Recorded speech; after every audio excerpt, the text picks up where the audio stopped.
Lembrar também de não se julgar, não encarar aquilo que tu tá fazendo de talvez não tão certo, que tu sabe já conscientemente, mas não se julgar, procurar entender, ó, de onde é que tá vindo, o que que isso tá fazendo de bem pra mim ou não.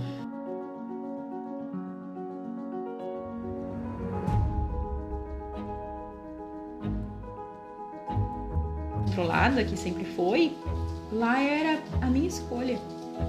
Era mais barato, capaz, eu ia comer uma maçã, eu ia deixar uma maçã no meu quarto? Não, eu ia pegar isso porque era tudo novidade. Então eu chegava no meu quarto e devorava aquilo. Eu tinha uma colher dentro do pote de Nutella e eu comia a Nutella de colher.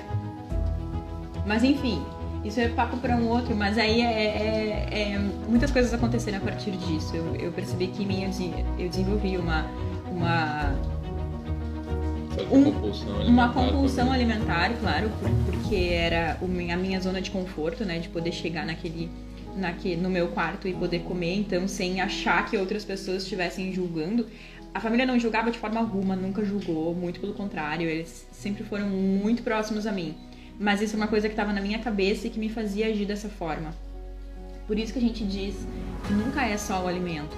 É sempre as emoções e todas as sensações, a curiosidade, às vezes a imaturidade que a gente ainda tem na gente, por não conhecer, não ter acesso a uma informação de como é que, tá bom, como é que eu posso me centrar e será que tem alguma chance de a família realmente estar cuidando do que eu tô comendo e quanto que eu tô comendo? Ou será que isso é uma coisa que tá vindo só da minha cabeça? Ou será que isso às vezes é só uma desculpa para que eu possa ir no mercado comprar um pote de Nutella por achar que eles estão fazendo isso, então eu já estou me protegendo desse lado aqui? São muitas coisas que envolvem. E tudo isso envolve o alimento. Tudo isso envolve a questão de a gente escolher se a gente quer fazer exercício físico ou não. E acho que por isso que é tão importante da gente não se julgar. Por isso, não julgue antes da gente entender e saber das nossas memórias, daquilo que faz a gente tomar aquelas decisões que a gente toma.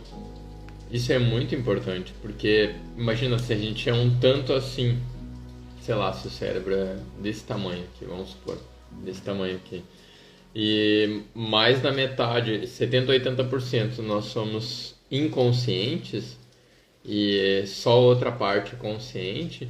Imagina, olha quanta decisão a gente toma de acordo com as memórias que a gente coletou ao longo de toda a vida. Desde lá da época que a nossa mãe nos amamentava, nos dava comida na boca, introduzia um certo tipo de alimento mais consistente, e aí foi crescendo, foi desenvolvendo os aniversários, as reuniões com os amigos, a alimentação na escola, se tinha ou se não, na casa dos avós, nas casas dos tios. Então tudo isso foi construindo a forma como a gente enxerga os alimentos e como a gente enxerga a nossa vida, na verdade, hoje em dia. Então eu costumo pensar que existe, antes de uma tomada de decisão e antes de tu até te julgar se tu tá fazendo certo ou não, se tu podia fazer mais ou não, parar e pensar nisso e parar e entender quais são as memórias que ativam dentro de ti e como tua questão, a composição corporal reage a tudo aquilo que tu faz com ele. Então, se tu come determinada coisa e tu fica letárgico, então a memória em relação a esse tipo de alimento, se eu comer muito disso, eu vou ficar muito cansado. Se eu vou ficar almoço domingo lá como uma certa comida e eu fico a tarde inteira atirado no sofá, então eu fico sem energia. Ah não, eu como determinada coisa e me dá mais energia, me dá mais vitalidade, me dá mais vida. Opa! Então, começar a prestar atenção nesse tipo de reação que o corpo tem, advindo das atitudes que a gente toma, talvez seja um grande caminho para que a gente possa mexer no nosso centro de memórias e talvez pensar que nem aquela história que a gente contou lá no começo lá sobre um dos nossos alunos que disse, bah, que coisa boa que meu pai me privou de tantas coisas e eu achava que era ruim lá atrás, porque tinha tanta gente ao meu redor que comia de forma desorganizada e desordenada e que hoje está com a saúde muito comprometida. E devido àquele então, aquele estoque de saúde, aquele estoque de vida e de energia que ele tinha lá do pai dele, mesmo não querendo e achando que o pai dele estava fazendo, na verdade, uma coisa não boa para ele, fez com que ele tivesse uma virada, então, né, a voltar a ter níveis bons de N coisas que ele precisava através dos exames, que ele veio um pouco assustado, mas isso tudo credenciou ele, então, a prestar atenção e ver que, opa, Meu pai fez uma ótima coisa por mim. que o caminho tem memórias que precisam ser coletadas e reutilizadas e outras talvez deixadas um pouquinho de lado, né, Cláudia? Exatamente. O intuito de tudo isso, e a gente sempre gosta de trazer uma ação, né? Porque eu acho que o mais importante é a gente compartilhar, a gente conversar, a gente ter esse momento, mas a gente também poder ter uma ação, o que cada um de nós a gente pode fazer.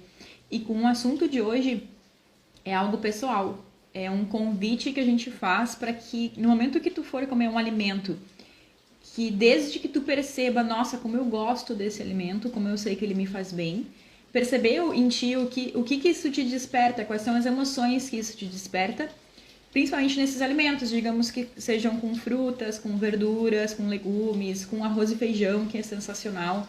Quais são as memórias que isso te desperta? E o mesmo com aqueles alimentos que tu julga em ti mesmo, que talvez não sejam os mais assertivos para o teu corpo, para a tua saúde. Digamos, alimentos açucarados, alimentos processados. Que tipo de memória que isso também traz em ti? E começar a fazer esse exercício dentro dos teus próprios pensamentos. Por quê? Porque no momento que a gente descobre qual é o nosso padrão, porque a gente tem um padrão de pensamento, tanto para o que a gente quer comer, mas sabe que não é tão adequado assim, tanto para o que a gente sabe que é muito bom e a gente igual quer comer. Para que a gente descubra esse padrão de pensamento, porque na hora da gente ressignificar alimentos, vai ser muito mais fácil. E isso, de novo, é um percurso que a gente estimula para que cada um faça por si. É algo que a gente, por exemplo, a gente tem uma ligação, o Felipe tem uma ligação com determinados alimentos que eu talvez não tenha, enquanto eu tenho com outros. Eu tenho uma ligação muito afetiva com pães. O Felipe não tanto. O Felipe tem com outro alimento. Mas no momento que a gente identifica o nosso padrão, aí cada um de nós sabe exatamente onde agir. E é a partir disso que a gente consegue fazer a diferença na nossa vida e auxiliar também quem está próximo a nós, porque com a nossa atitude, outras pessoas que estão próximas a nós também vão começar a repensar e ver. É muito interessante porque no momento que a gente muda, a gente é como uma gotinha de uma cor, por exemplo, de uma cor azul, que cai num copo branco. Aquela gotinha, ela chega sozinha, mas no momento que ela vai se espalhando para todo o restante da água transparente. Uhum. E é basicamente isso que a gente faz quando a gente resolve mudar algum parâmetro na nossa vida, que é muito positivo, e com isso a gente começa a abrir, a gente começa a mostrar para outras pessoas, e vocês podem ter certeza que no momento disso a gente começa a transformar aos poucos, em algum ponto a gente transforma a vida das pessoas que estão próximas a nós. É verdade, e ao encontro disso daí, né, Cláudia, é contagiar, não ser contaminado, lembrar de não julgar ninguém por aquilo que o outro faz, procurar aconselhar se a pessoa pedir conselho. Se ela não pedir, for uma pessoa que tu gosta muito, de repente dá igual, né? Corre esse risco, mas não se furtar a possibilidade de estar ajudando alguém. Lembrar também de não se julgar, não encarar aquilo que tu tá fazendo de talvez não tão certo, que tu sabe já conscientemente, mas não se julgar, procurar entender de onde é que tá vindo, o que isso tá fazendo de bem para mim ou não. Lembrar que depois do sol vem a lua, depois da lua vem o sol, nada melhor que um dia após o outro. E assim a gente criando casca, criando possibilidades, criando musculatura e envergadura, para que a gente possa contribuir cada vez mais com a nossa própria vida e a partir da gente a gente consiga contagiar quem está ao nosso redor, fazer com que as pessoas que estão próximas se tornem, então, forças ao nosso lado e ao lado delas mesmas, porque nada melhor do que a gente tá habitando dentro de um certo ritmo e certo número de pessoas adequadas que vão nos apoiar de repente quando a gente não tá tão legal, ou a gente possa apoiar quando não tá tão legal, mas que estejam falando a mesma língua, né?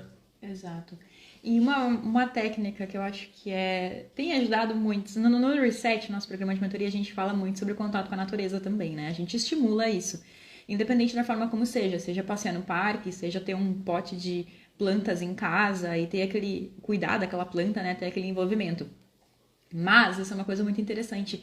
Se tem algum alimento vegetal, né? Digamos que couve, algum outro alimento que tu não tem assim muita vontade de comer, uma boa forma é começar a ter ele em casa. É comprar lá uma mudinha na agropecuária ou na loja que tem, né? Onde se compra, né? Normalmente aqui é na agropecuária. Mas que tu compre uma mudinha só, tenha num vaso e aquela planta ali tu começa a cuidar. E dali ela vai gerando as folhas de couve e tu vai poder comer aquelas folhas e tu vai ver que o envolvimento que tu colocou ali é o envolvimento que a planta vai te retornar. É incrível, né? Quando a gente começa a fazer esse exercício, a gente começa a ressignificar, porque a gente percebe que, opa, eu tô colocando muita atenção e ela tá me retribuindo, crescendo e tá me retribuindo com as folhas. E tu pode ter certeza que vai ser um sabor muito diferente daquele comparado a que tu compra no mercado, que tu deixa estragar dentro da geladeira, que muitas vezes é o caso de quem compra e não tem muita vontade de comer e compra porque, sei lá, viu que é saudável ou por algum outro motivo. Mas é um exercício bem interessante. E a gente não precisa de muito espaço para isso, né? Porque a couve, ela não precisa de... Eu tô usando a couve como exemplo, né? Mas qualquer outro alimento que seja não precisa de muito espaço. É só para tu fazer, para tu ter essa conexão com como aquela planta, ela demanda tanta energia, tanto envolvimento para que ela comece a dar aqueles frutos, aquelas folhas, para que tu consuma e perceba o quão diferente é quando tu tem essa ligação. É um bom exercício, é uma outra ação, uma outra prática que a gente pode colocar em ação. É verdade. E a gente notando o que acontece no externo, como por exemplo, né, desse exemplo que tu deu, Cláudio, a gente pode notar também internamente o quanto que o nosso solo ele tá com energia, ele tá com nutrientes, ele tá com um certo nível de quantidade correta, se ele não tá muito seco, se ele tá muito exposto ao sol, se ele tá pouco exposto ao sol. Então todos os reflexos, todas as fases que uma couve, por exemplo, ou outra planta passa, é o que o nosso corpo passa, é o que o nosso espírito passa, é o que a nossa consciência passa. Então, perceber isso externamente pode ser um pouco mais fácil, um pouco mais tranquilo do que internamente, mas quando a gente faz essa conexão, a gente começa a ver os reflexos, começa a ver as conexões que tem entre o que está fora e o que está dentro. E aí quando tudo começa a se conectar, porque a gente faz parte do todo, né? Quando tudo começa a se conectar, a gente consegue até mesmo mudar coisas que estão dentro de nós, que talvez ficaram muito tempo lá guardadas e sem uma resolução assertiva e positiva para nossa vida.